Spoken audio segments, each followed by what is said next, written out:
Hello, and welcome to the Family Reunion Podcast. Today, our guest is Will Cobb. Will Cobb is a student of Christian ministry, graduating in the spring term of 2024. He is also the custodian here at First Church DeLand. We'll be having a theological / philosophical, but also practical discussion around how to defeat the enemy and how that plays out in our lives and in the Bible. Thank you for your time, and here we go. Welcome, Will.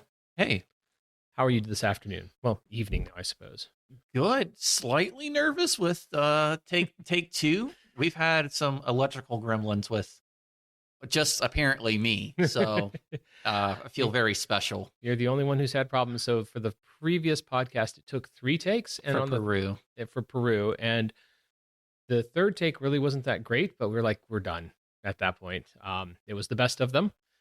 And then last time we had a great test run, and then the recording, really nice recording, great stuff, and it was horrific sounding.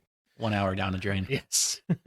So But this is not going to happen this time. definitely not. We are keeping a close eye on the technology here. So I thought we would talk a little bit to start off with about a topic we've discussed a little bit before on the side, about agency, but in specific, how the enemy doesn't want us to have agency in things. Okay. Okay. As a starting point, at least. So, as I think, I mean, there's different points in the Bible where you can see this, where God wants us to have agency, wants us to do things, and Satan's counterattack is to have us think that we can't do it. An example that pops into my mind is Moses. When God first comes to Moses and says, "Hey, go do this. Go tell Pharaoh, let my people go." Moses says, no, can't do that. All the self-doubt kind of creeps in, all the excuses. Oh, I'm too soft-spoken. I can't do it. And then it was so much self-doubt creeped in, which is a very relatable thing for any of us who starts in any ministry or job or volunteer, anything. We always Mhm. have, at least I do, have self-doubts of, oh my gosh, I can't do this. Exactly. The idea that we need to be perfect in order to do something, Mhm. that we need to be fully prepared in order to do something. And that's just not the case. God works with what he has in front of him. Definitely. I mean, you and I are both going through Genesis right now, Mhm. and I don't know about you, but I'm reading a lot of the stories. Like, I don't remember Abraham being such a terrible husband. I mean, Right. I don't know how far you are in the Genesis, but I'm counting at least 2 or 3 times where he tells people that Sarah, his wife, is Mhm. his sister, in fact, because to protect himself. I mean, it was. I know there's some probably cultural things Right. in there, but I mean, a bad husband's a bad husband at the end of the day. But this is the father of many nations, of course. But I mean, he's not winning husband of the year anytime soon. No, but at the same time, he was, he believed in God, and it was credited to him as righteousness. So even in the midst of all of that, I did a podcast recently about that particular aspect of Abram. Whenever the first time he does it twice, right? Yeah, a few times.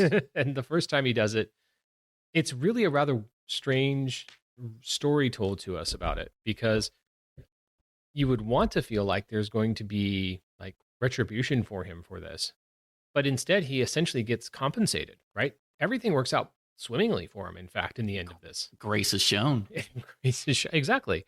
But I mean, from at least a semi-recent Western perspective, it seems pretty cowardly on his part. It's not the tradition. Yeah, it's not we think of Abraham, we think of all these Bible characters as like, these are our heroes, these are our champions. And they were just regular people who, more often than not, were flawed. I don't think, and that's the great thing about the Bible, is that ordinary people are being used by God and have great plans set aside for them. And I'm, in my personal reading, I'm going through Galatians, which speaks so much about Abraham in the New Testament, which Mm-hmm. the biggest thing that I take away, at least in Genesis, is that Abraham was a person who just had faith. Mm-hmm. Besides all of his quirks and flaws and potential Right. cowardice. Mm-hmm. It was faith that made him notoriety, which you don't need to be Herculean strength. You don't need to be some well-known academic. Anyone can have faith, and that's what will be accredited To to us. you. I mean, in Galatians, he was just talked about having faith, not his shortcomings. It was Right. Abraham of who had faith, Faith. which goes into your topic earlier about Satan wanting to try and keep us captive to certain either vices, thoughts, patterns. I mean, it can fall into any kind of category of us trying to discredit ourselves Yep. or past mistakes coming back to being thrown in our faces, Yep. essentially. But in Old and New Testament, we see there is a sense of God wanting to free us. From That our it's not, mistakes. from our mistakes. It's not about what you've done. Mm-hmm. It's about your faith in Christ. And we see that with Abraham. And you're talking about freedom. And I think the biggest, well, not the biggest, but the first thing that jumped in my mind was the book of Philemon. I don't know how I've read it, interested but you are. I've not read it recently, so I'd have to be reminded of it. All right, quick crash course on Philemon. Philemon. I don't Mhm. know how it's pronounced. It's Philemon sounds foreign. good to me. I'll stick with Philemon. I like it. Anyway, so it's Paul is the author Mm-hmm. writing to Philemon, who was a very wealthy individual who had many slaves. Mhm. And Paul is writing to Philemon saying, hey, I ran into one of your runaway slaves. Mhm. This is not Osmosius, but it starts with an O. Okay. And I can't pronounce it. I'm terrible at pronouncing names. Regardless, he ran into this runaway slave. Mhm. And Paul and this runaway slave had an interaction and had a discipleship and fellowship with one another.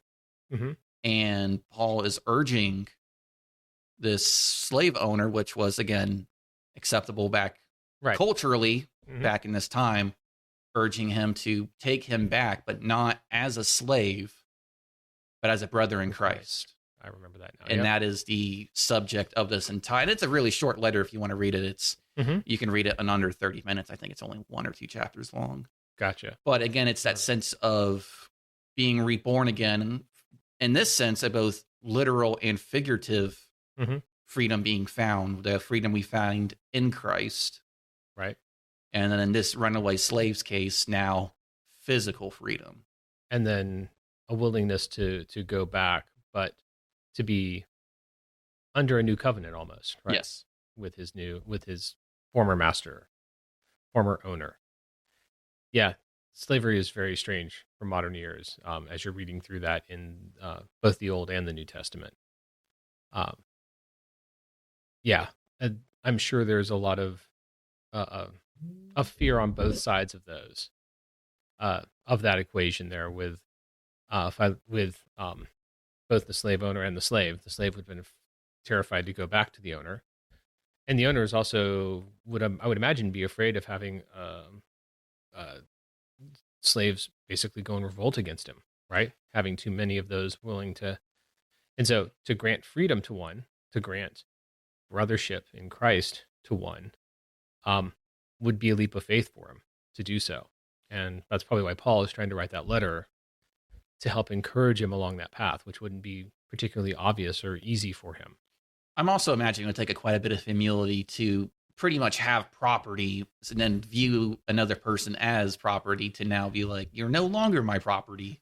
You're now my friend. And that has to be quite the mental adjustment. Yes. Which I guess we can have in our own lives about showing grace not only to ourselves with our own shortcomings, but to also acknowledge the shortcomings in others. And now we have shortcomings and we have to have grace for others because they also too have shortcomings.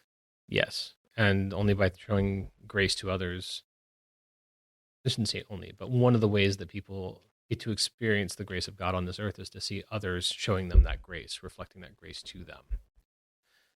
It's our opportunity to help people see that. Yeah, it's an interesting question about, how much autonomy we have, how much choice we have.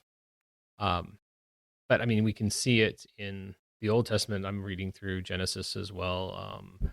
I'm just up to uh, Abram has not become Abraham yet, and he's rescued Lot from a massive war that was going on, pulled him out of that rather dramatically, and has just gotten the new covenant, or the covenant with God, that he was going to be the father of many nations. Um, and it's interesting because at that point, both he and Sarah are very old, and God tells him, "Well, you're going to be the father of many nations," and he says, uh, his first response is incredibly normal human. It's not, "Woohoo!" His first response is, "Show me proof. Give me some proof." Yeah.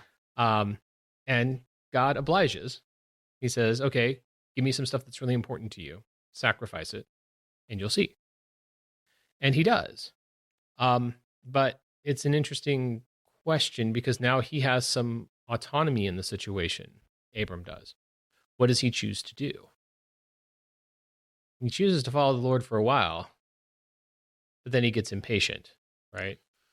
A little bit, yeah. I mean, there's also the Sarah, and we talked about that earlier. Mhm. Was Sarah who laughed at hearing this when there was the God physically there talking to Mhm. Abram and Sarah overhears it, starts kind of laughing, like, "Oh, this is crazy! I'm not going to have a kid. I'm like 90 years old. Right. This is impossible." And then God was like, "Oh, why'd you laugh?"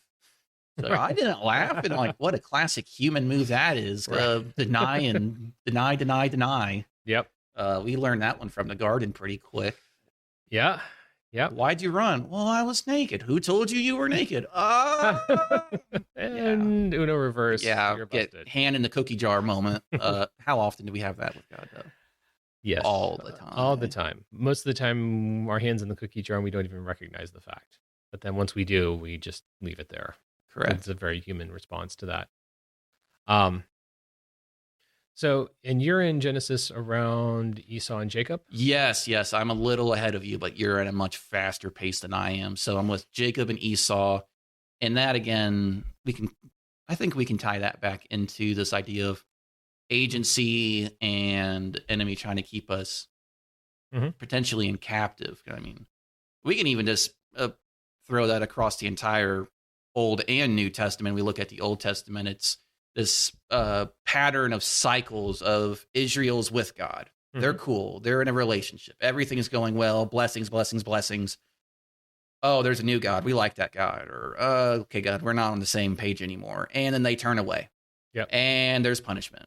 And cycle continues. And then God has to raise up a prophet or a judge or someone. And all right, this is how we're going to do it again. Okay, now we're back to blessings, blessings. I don't think so. And then rinse, cycle, and repeat the entire Old Testament and part of the New Testament. I mean, how often do we have this struggle with our sins and distractions and all of this to try and keep us so honed in on either ourselves or our situations and not ever taking time to reflect on God? Or when we do, it hits like usually rock bottom and we're like, okay, God, now I need you. Yep.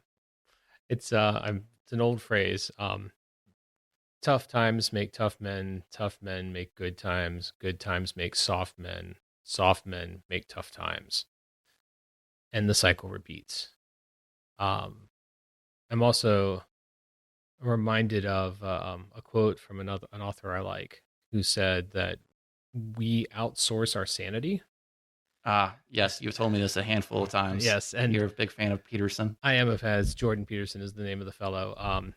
Very interesting person. But the context for that is we need people around us, believers around us in particular, who can help us whenever we start doing or saying something stupid, off course, to right us, to help put us back right. So the disciples broke bread together every night, right? They when they're the early church, we were told that they were constantly fellowshipping.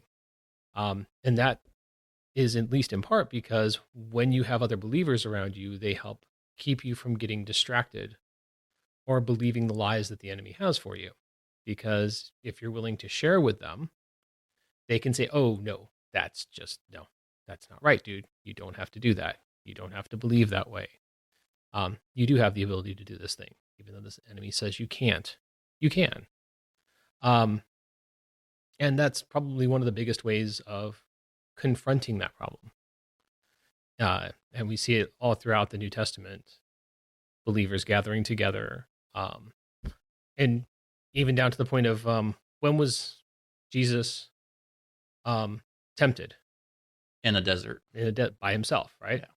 Well, that itself is a really fascinating, and I'm going to try and refrain from not going on too many different tangents, but then that also reflects, since we're in Genesis and Exodus isn't too far from Genesis, the time that when the Israelites were in the wilderness for 40 years, and that Jesus represents going into the wilderness for 40 days, represents that same time and that same poetic nature that we were talking about at lunch today, how the Bible repeats itself again and again and again and again. At different levels. Yeah. I'm a mathematician as well, and there's a shape called a fractal shapes. I feel like you've told me this before. So fractal shapes are these interesting things that no matter what scale you look at them on, they look very similar. So whether you look at it at a whole scale or if you go down to 1/1,000,000th, you still see the same kind of structure. So it's this really infinitely repeating pattern kind of thing. And the Bible shows exactly that kind of structure to it, right? You have the big overarching narrative, and you have the smaller stories in it, which repeat the same overarching theme. So whether it's, Abraham going to sacrifice Isaac and being told, "Oh, wait. Thank you for your willingness to follow God," up to the story, up to Jesus's death, right? There's mirrors of these things going on, the same sort of patterns throughout the Bible. And it is really beautiful. And some of it's lost on us because or it takes a lot more work for us to find because we're not in that culture. And lest we forget, the Bible was originally, the first audience for it was not us. Yeah, that takes some serious time wrapping your head around of how much of ancient culture is so much completely foreign to us nowadays. And we have a tendency to read our own culture into things which completely eschew some passages. One of my favorite ones of those, and I may even have mentioned this at some other point in another podcast here, but is there's a proverb that says, "Wisdom is like a kiss on the lips." And when I first read that, I'm like, okay, sure. Who is this wisdom person? Right. And then you read through the notes around it and you find out that, at that time in that culture, it was a greeting. It was a greeting, but not only was it a greeting, it was a greeting of respect. So if you met the king, you would kiss the king on the lips. It was not a romantic thing. It was a sign of respect. And then when you realize that, when you read that sentence again, wisdom is like a kiss on the lips.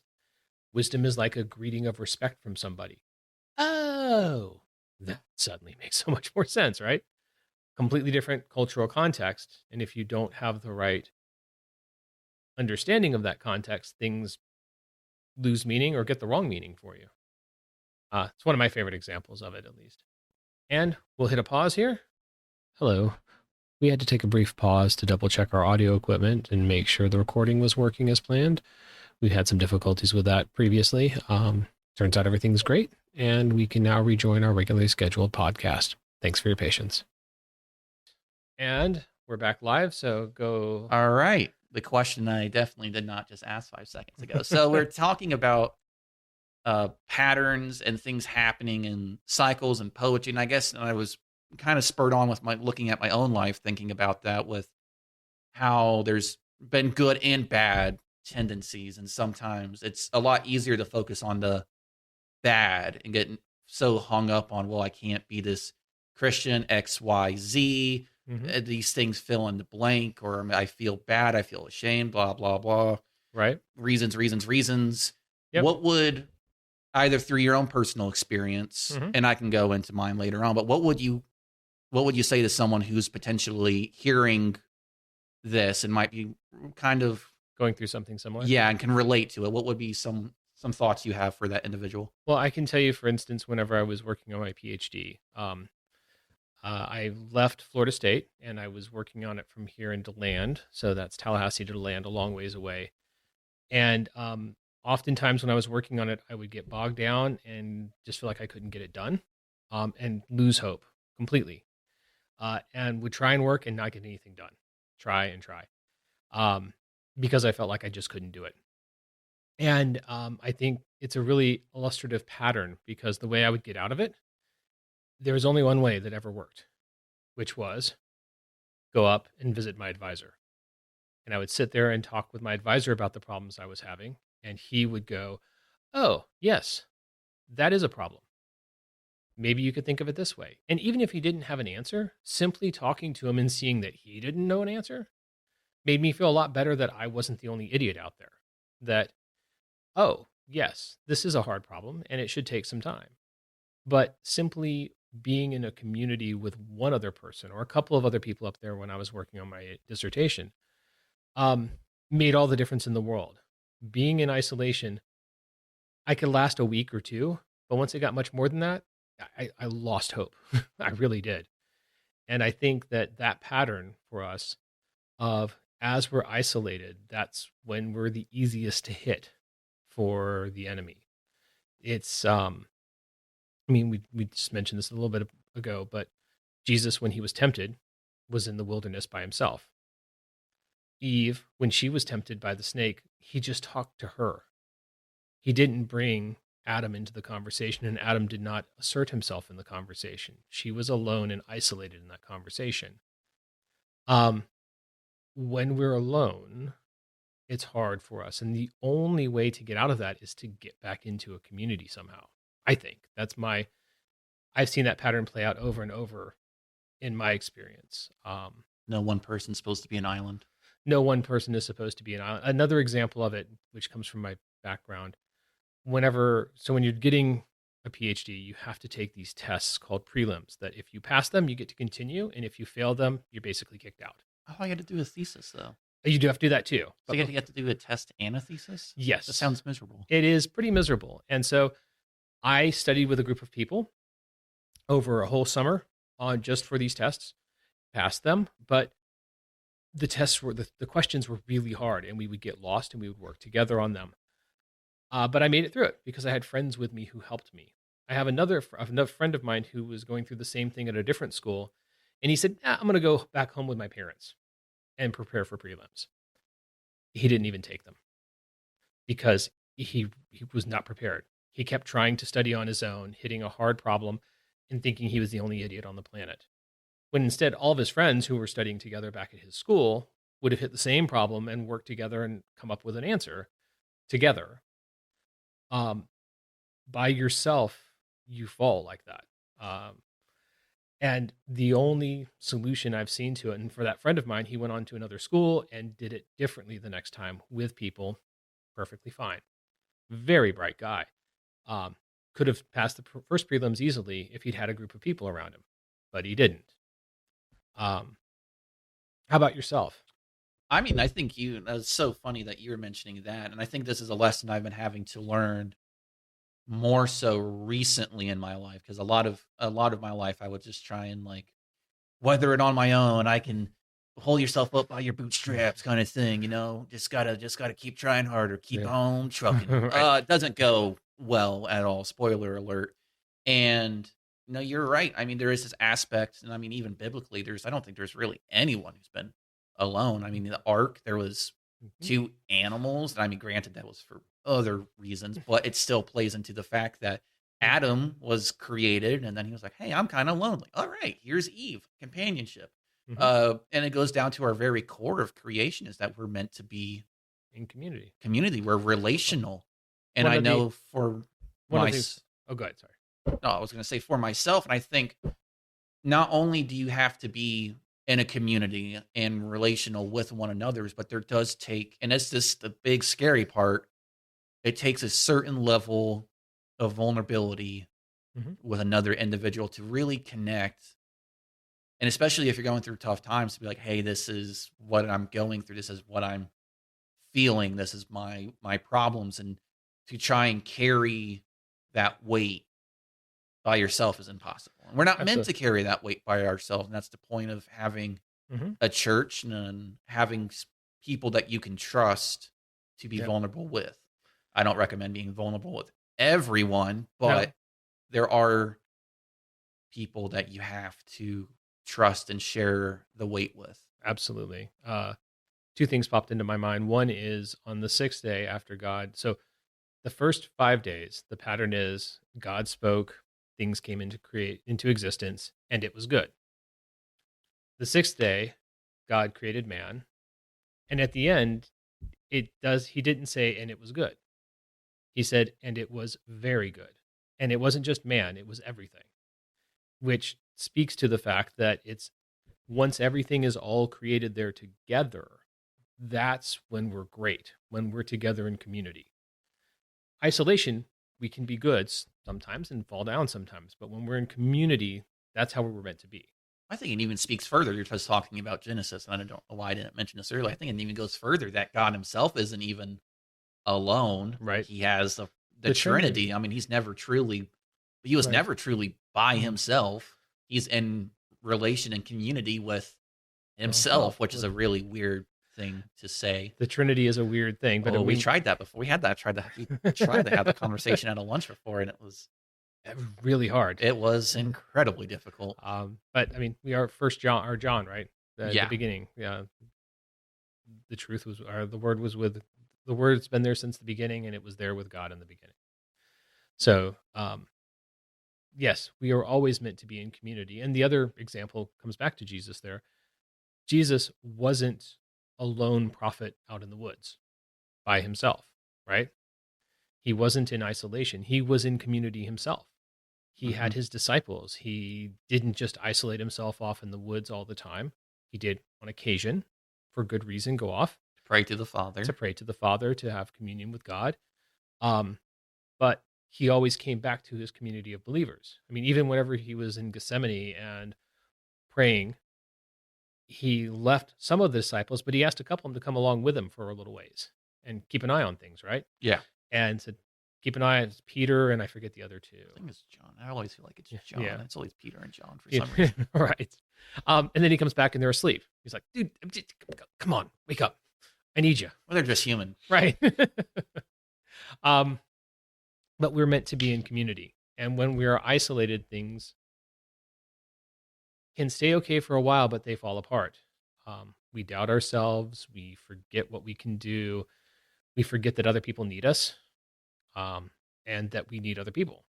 And I Um, think the enemy uses that sense of isolation and loneliness to just really just twist the knife, so to speak, just really just get mhm. inside your head and your feelings. And because he knows you just as well as you do, if not better, Yep, and knows all the little buttons to push. And if you're by yourself, it's a lot harder to resist than you absolutely. are if you're in a community with people, with friends, and people that you can trust and be your authentic self with.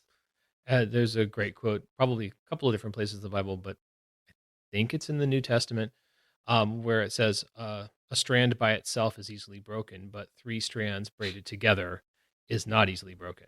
Oh my gosh, that reminds me of I'm seeing your little Mhm. monkey bumper sticker on your laptop. Reminds me of the new Planet of the Apes, where Caesar the chimp is like one ape. He breaks a twig and is like not strong, and then he gets a bunch of twigs and he's like apes together strong, and he can't break it. I don't know why that popped into Yeah, my mind. I mean, it's a brilliant analogy, right? Because that's the way it is for us. By ourselves, even the strongest of us can be broken.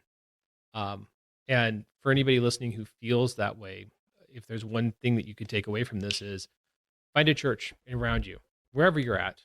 There will be a church. Go there, and there'll be people there, and it'll be the start of a community. They won't be perfect. None of us are perfect. So whatever church you go to, get there. That's the start to get around other believers.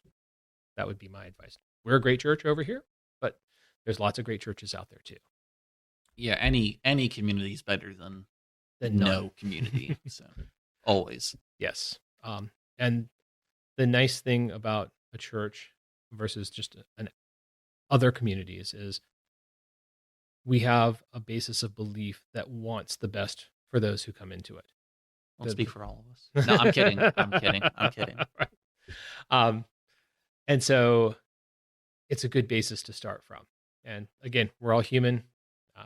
We all get crabby sometimes. We all have our own things, but together we're stronger, and together opening up to each other and sharing. I mean, Jesus shared his problems with his disciples. He didn't just stand aloof and like, I'm all good. You know, I'm going to go to my death, and it's not going to be fun. No, I mean, I think that's such a great.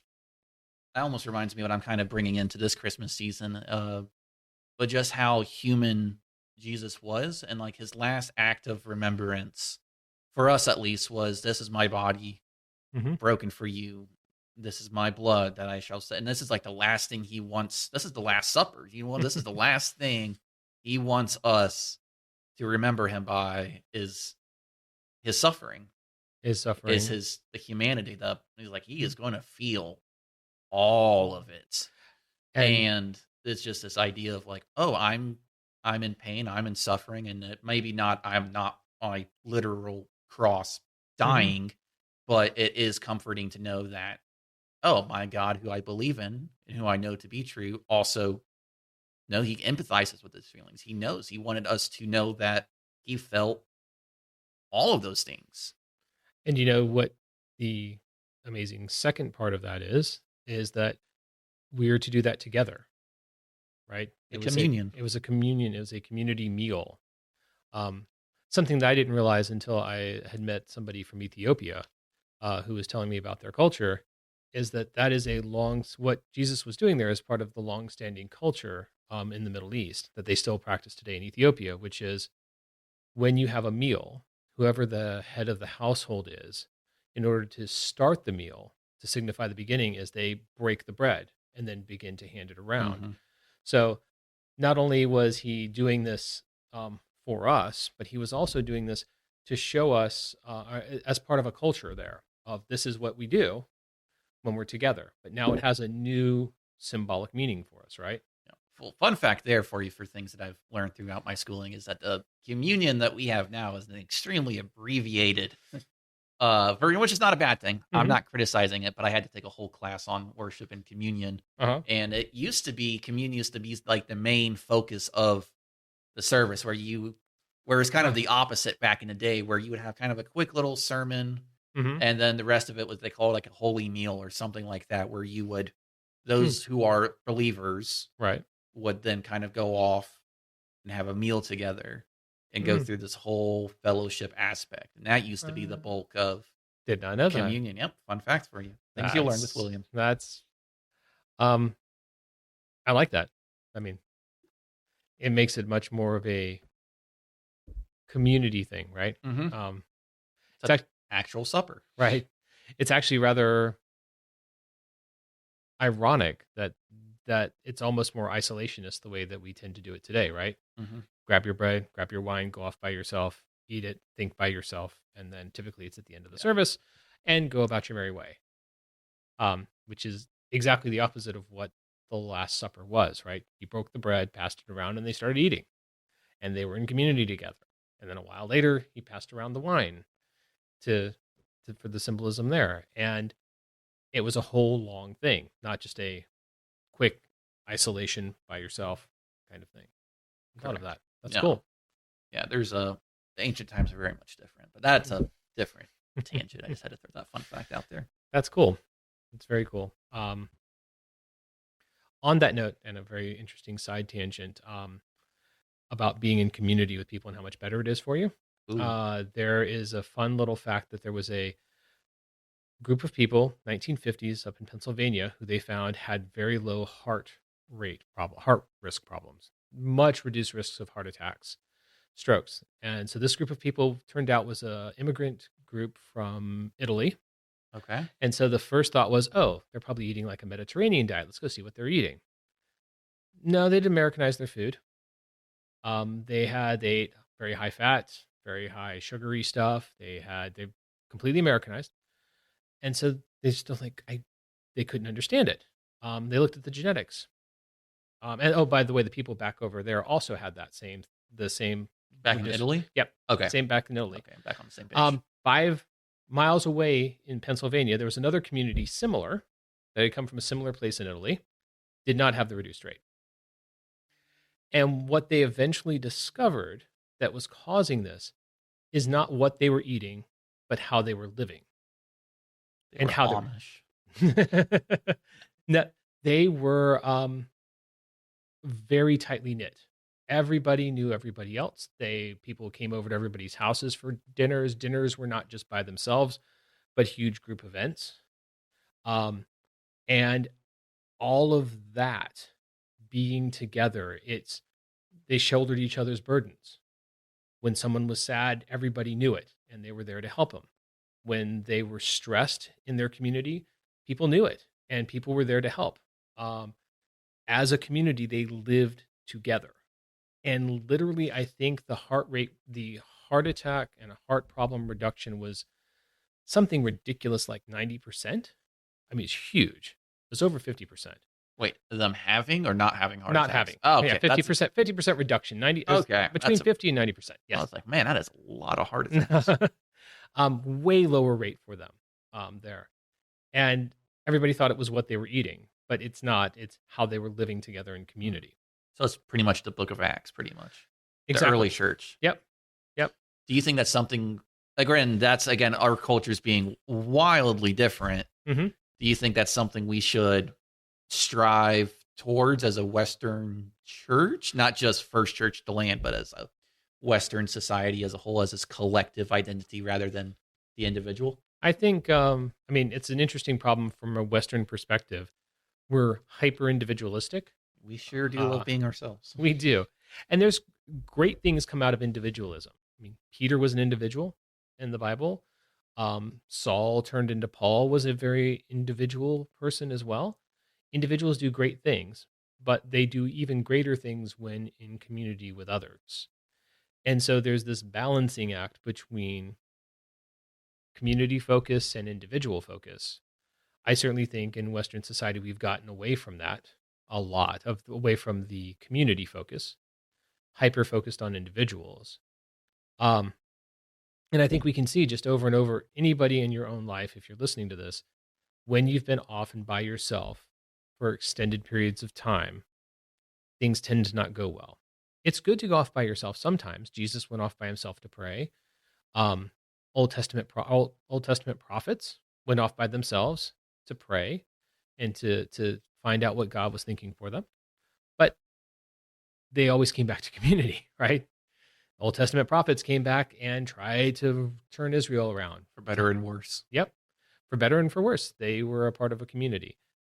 I think that we should, and the church can lead in that, right?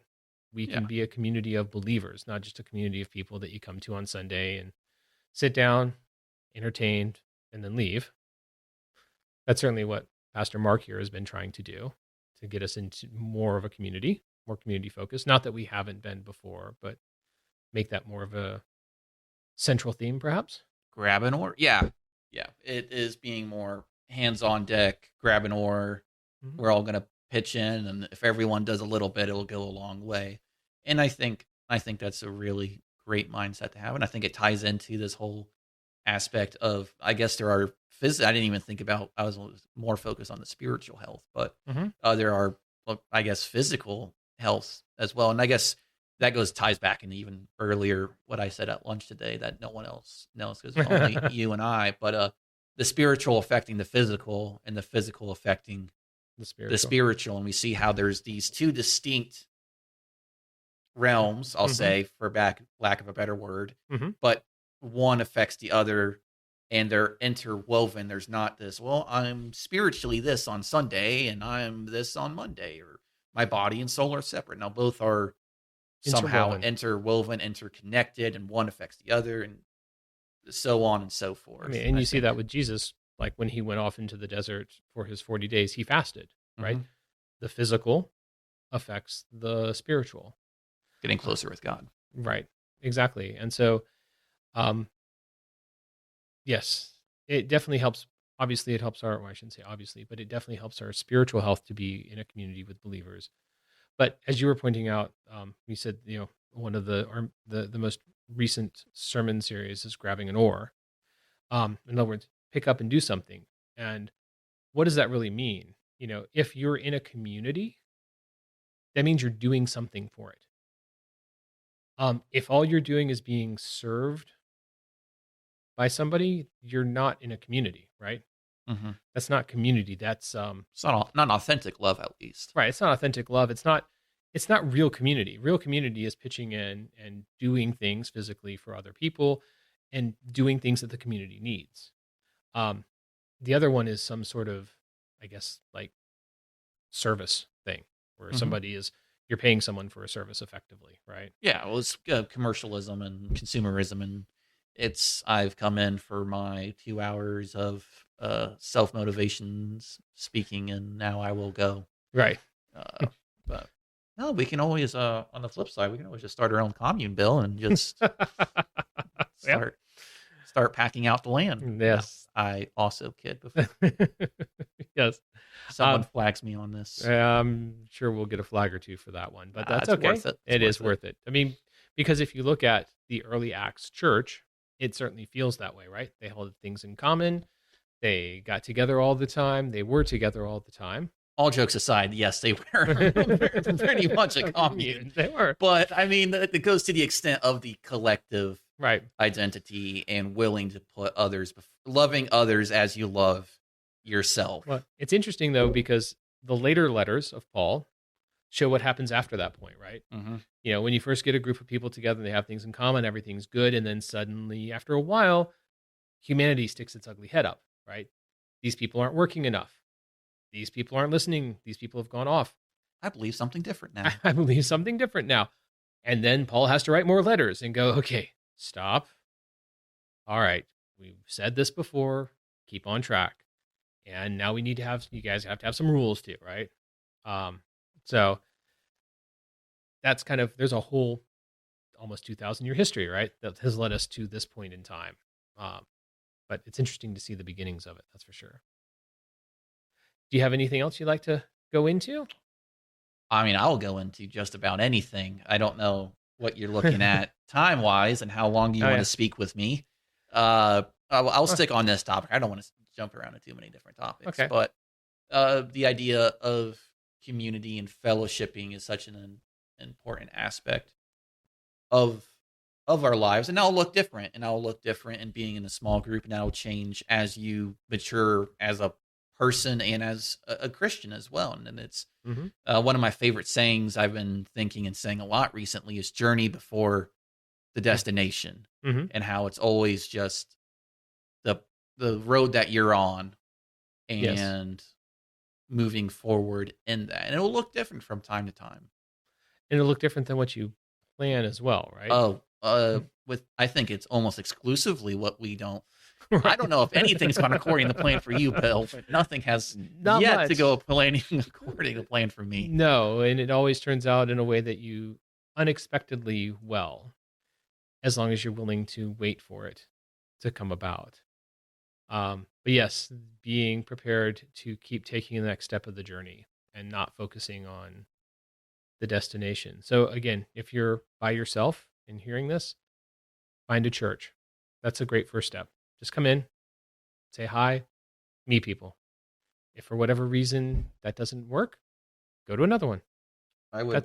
Sorry, continue. Yeah, that's all. Good. I was going to say I would highly encourage small groups. So it's one thing to attend a church, like we were saying, sitting down in the pew or in the service, singing, hearing the sermon, trying to live it out. That is fantastic. We should all as Christians do that. Yep.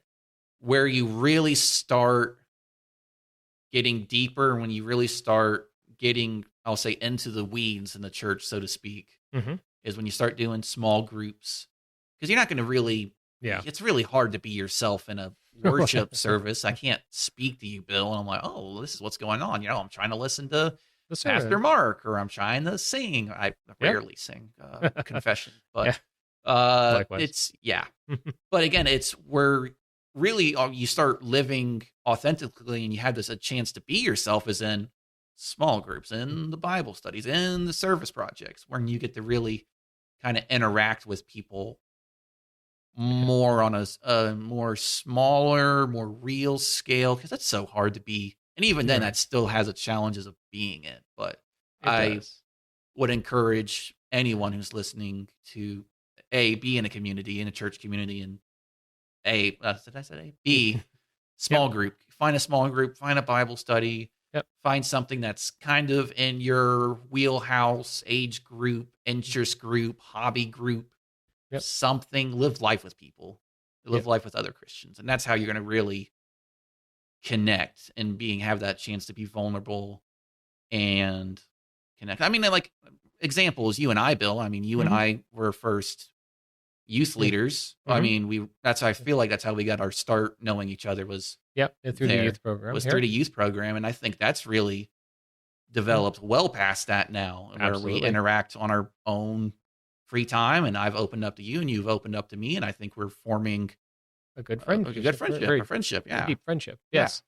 And that started because there was a community of believers that we were part of, and then a small group that we were willing to say yes to help, and then a willingness to hear and also to speak truth about our own lives, right? Hmm.